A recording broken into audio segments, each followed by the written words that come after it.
I'm 5 years old, and I am very proud. My father has just built the best outhouse in our little village in Ukraine. Inside, it's a smelly, gaping hole in the ground, but outside, it's pearly white formica, and it literally gleams in the sun. This makes me feel so proud, so important, that I appoint myself the leader of my little group of friends, and I devise missions for us. So we prowl from house to house, looking for flies captured in spider webs, and we set them free.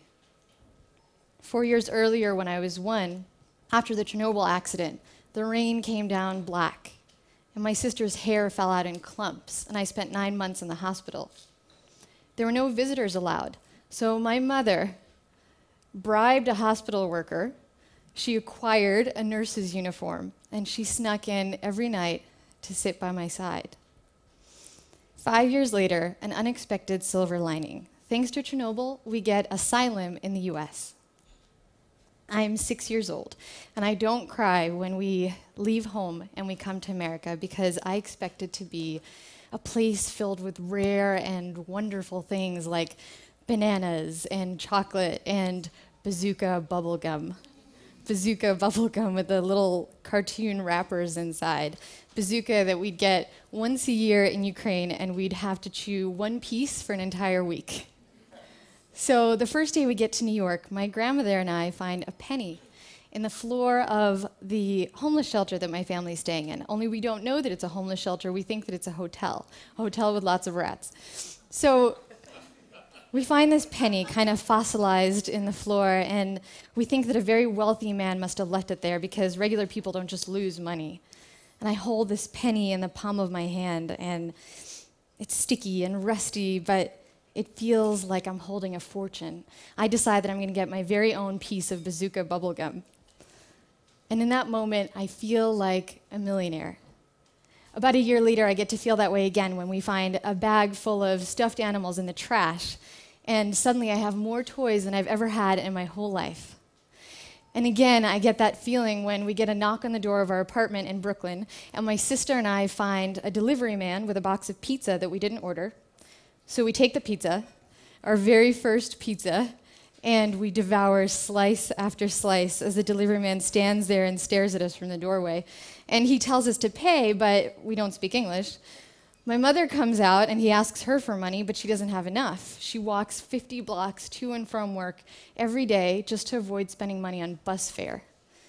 Then our neighbor pops her head in, and she turns red with rage when she realizes that those immigrants from downstairs have somehow gotten their hands on her pizza. Everyone's upset, but the pizza is delicious. It doesn't hit me until years later just how little we had. On our 10-year anniversary of being in the US, we decided to celebrate by reserving a room at the hotel that we first stayed in when we got to the US. The man at the front desk laughs, and he says, "You can't reserve a room here. This is a homeless shelter." And we were shocked. My husband, Brian, was also homeless as a kid. His family lost everything, and at age 11, he had to live in motels with his dad. Motels that would round up all of their food and keep it hostage until they were able to pay the bill. And one time, when he finally got his box of Frosted Flakes back, it was crawling with roaches. But he did have one thing.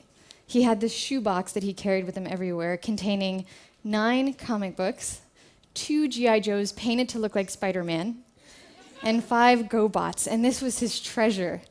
This was his own assembly of heroes that kept him from drugs and gangs and from giving up on his dreams. I want to tell you about one more formerly homeless member of our family. This is Scarlett. Once upon a time, Scarlett was used as bait in dog fights. She was tied up and thrown into the ring for other dogs to attack so they'd get more aggressive before the fight. And now, these days, she eats organic food and she sleeps on an orthopedic bed with her name on it. But when we pour water for her in her bowl, she still looks up and she wags her tail in gratitude. Sometimes Brian and I walk through the park with Scarlett, and she rolls through the grass, and we just look at her, and we look at each other, and we feel gratitude We forget about all of our new middle class frustrations and disappointments, and we feel like millionaires. Thank you.